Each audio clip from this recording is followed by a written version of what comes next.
Supreme court کا یہ فیصلہ بالکل غیر آئینی ہے، بے بنیاد ہے، غلط ہے،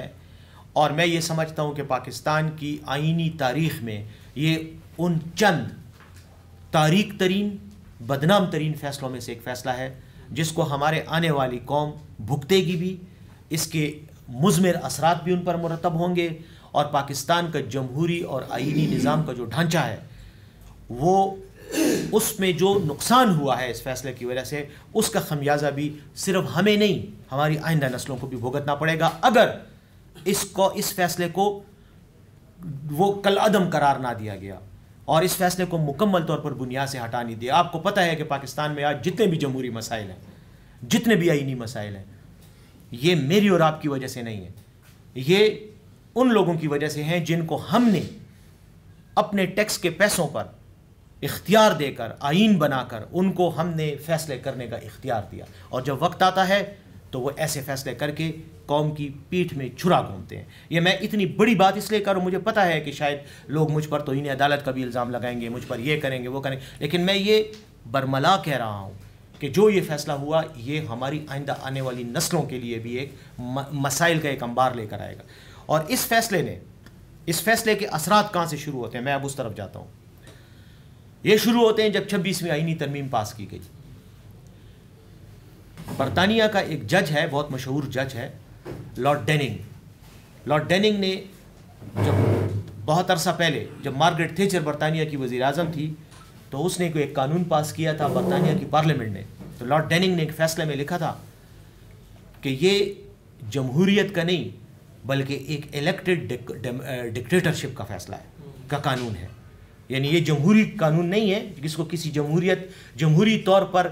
الیکٹڈ پارلیمنٹ نے پاس کیا، بلکہ یہ ایک الیکٹڈ ڈکٹیٹرشپ کا وہ ہے۔ میں یہ سمجھتا ہوں کہ 26ویں آئینی ترمیم ایک الیکٹڈ ڈکٹیٹرشپ کی قانون سازی کی ایک شکل ہے، پہلی بات۔ اس کے بعد سپریم کورٹ کے ججز کے بھی حالات خراب ہو گئے، عدالتیں بھی خراب ہو گئی، اور اب ہر وہ فیصلہ آتا ہے جو حکومت وقت کی مرضی کے مطابق ہوتا ہے۔ رہ گئی بات یہ کہ آج آپ اس فیصلے پر بات کر رہے ہیں، ججوں سے زیادہ میں ذمہ دار ہر اس سیاستدان کو سمجھتا ہوں جس نے اس 26ویں آئینی ترمیم کو ووٹ دیا۔ ہمارے صوبے سے باقی تو کسی کی حیثیت نہیں ہے، ایک آپ کے علاقے کا ایک ہیرو ہے، میں اس کا نام نہیں لیتا، اسی سرزمین کا باشندہ ہے، ایک اس کی پارٹی، اور ایک ہمارے مولانا فضل الرحمان صاحب جنہوں نے ہم سے یہ وعدے کیے کہ میں آپ کے ساتھ ہوں، میں اپوز کروں گا، اور اس کے بعد جا کر 10 ووٹ دے دیا، اور اس ووٹ کے ثمرات اب ان کو انشاءاللہ آپ مختلف شکلوں میں آپ ان کی پلیٹ میں دیکھیں گے بھی، جو فروٹ وہ کھائیں گے، ابھی آیا نہیں ہے، سائڈ پہ پڑا ہوا ہے، وہ آئے گا سیاسی مصلحت کے تحت۔ رہ گئی بات اب اس تناظر میں ریزرو سیٹوں کا فیصلہ، تو پہلی بات تو یہ ہے کہ میں یہ سمجھتا ہوں کہ ریزرو سیٹوں کا فیصلہ جیسے میں نے کلیئر کر دیا کہ یہ آئینی طور پر بھی غلط ہے، یہ قانونی طور پر بھی غلط ہے، عدالتی طور پر بھی غلط ہے، اور یہ جمہوری طور پر بھی غلط ہے، اور جمہوریت کے علاوہ یہ اسلامی اخلاقی اصولوں کی بھی پاسداری نہیں ہے، اور اس کی بلکہ پامالی ہے۔ اس لیے میں نے بار بار یہ بیان دیا ہے، اور یہ میرا بیان آپ کو پتہ ہے، آپ میڈیا والے ہیں، آپ نے پڑھا بھی شاید ہوگا، کہ جس شخص میں بھی، جس پارٹی میں بھی ذرا سی بھی اس ملک کے اور اس اخلاقی اصولوں کی اور اسلام کی کوئی بھی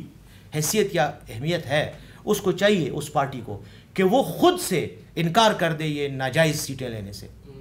یہ اخلاقی جرأت تو پیدا کرے نا، چلو اور کوئی نہیں پیدا کرتا، مولانا صاحب آپ تو اسلام کے داعی ہیں،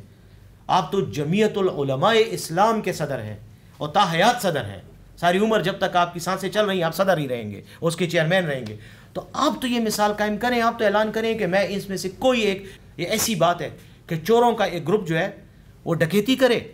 اور اس کے بعد جب مال تقسیم کرتے ہیں تو چوری کا مال اس کو تو ہاتھ لگانا بھی اسلامی شریعت میں ناجائز ہے۔ آپ کیسے یہ سیٹیں لے رہے ہیں؟ میں امیر حیدر خان ہوتی کا ایک بیان میں نے پڑھا، اور جیسی میں نے پڑھا میں نے فوراً اس کی تعریف کی، حالانکہ وہ میرے مخالف ہیں، اور اگر آپ سوشل میڈیا دیکھو تو سب سے زیادہ گالیاں مجھے، ذاتی گالیاں مجھے NP کے لوگ دیتے ہیں، اس کے باوجود میں نے امیر حیدر خان ہوتی کی تعریف کی کہ یہ اخلاقی کردار ہوتا ہے سیاست میں، اور یہی ہمیں چاہیے۔ اس نے کہا یہ سیٹیں ہم نہیں لینا چاہتے، غلط سیٹیں، یہ ہمارا حق ہی نہیں بنتا، یہ ناجائز ہے۔ لیکن بہرحال اب ایسی ریزرو سیٹوں کے بارے میں ہماری پالیسی ہے کہ ہم ان کی بھرپور مخالفت کریں گے، چاہے جس طرح بھی ہو، چاہے وہ سیاسی میدان میں ہو، آئینی میدان میں ہو، چاہے اسمبلی کے فلور پہ ہو۔ یہ بات میں کلیئر کرنا چاہ رہا ہوں۔ دوسری بات، ہاں جب نہیں ہوگا، مجبور ہوں گے تو ٹھیک ہے، آ جائیں گے۔ دوسری بات یہ ہے کہ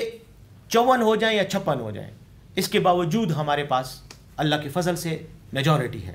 اور ہم 93 سیٹیں ہماری اپنی ہیں، کچھ ہمارے اتحادی ہیں. میں نہیں سمجھتا کہ ہماری حکومت کو کوئی خطرہ ہے. البتہ ماحول ایسا پیدا کیا جا رہا ہے، ایسا تاثر دیا جا رہا ہے کہ پی ٹی آئی کی صفوں میں اختلاف ہے. اب مجھے آپ یہ بتائیں کہ یہ اختلاف کس گروپ میں نہیں ہوتا؟ ہر سیاسی پارٹی میں، ہر ایون ایک گھر میں، ایک فیملی میں بھی لوگوں میں اختلاف ہوتا ہے. تو اس لیے میں یہ سمجھتا ہوں کہ یہ صرف ہمارے مخالفین کا پروپیگنڈا ہے. کوئی کہتا ہے وزیر اعلیٰ کو ہٹا دیا جائے گا، کوئی کیا کہتا ہے، کوئی کیا کہتا ہے. مولانا صاحب نے کل ایک مذاق خیز سا بیان بھی دیا کہ پتہ نہیں اندرونی خطرہ ہے پارٹی کو یا اندرونی تبدیلی آنی چاہیے. اندرونی تبدیلی تو آپ کی پارٹی میں آنی چاہیے. آپ تو مولانا عبدالرشید گنگوہی کے، قاسم نانوتوی کے، ان کے آپ پیروکار ہو. وہ آپ کے اکابرین تھے. کیا ان کا یہ کردار تھا جو آپ کا کردار ہے کہ آپ خود چیئرمین پارٹی کے، آپ کے تینوں بھائی جو ہیں وہ بڑے عہدیدار سیاسی عہدوں پر، جو عہدہ نکلتا ہے، سینٹ کی سیٹ آتی ہے، اسمبلی کی سیٹ آتی ہے، صوبائی اسمبلی کی سیٹ آتی ہے، یار وہ جو یونین کونسل کی سیٹ ہوتی ہے اس پر بھی ان کا رشتہ دار آتا ہے پہلے. اگر رشتہ دار نہیں ہوتا تو پھر کسی اور کو حق دیا جاتا ہے. تو مولانا صاحب تبدیلی آپ کے اندر آنی چاہیے پہلے، اس سے پہلے کہ آپ ہم پہ انگلیاں اٹھاؤ. آپ اپنے اندر تبدیلی لے کر آؤ. یہ اخلاقیات کا بھی تقاضا ہے، یہ پشتون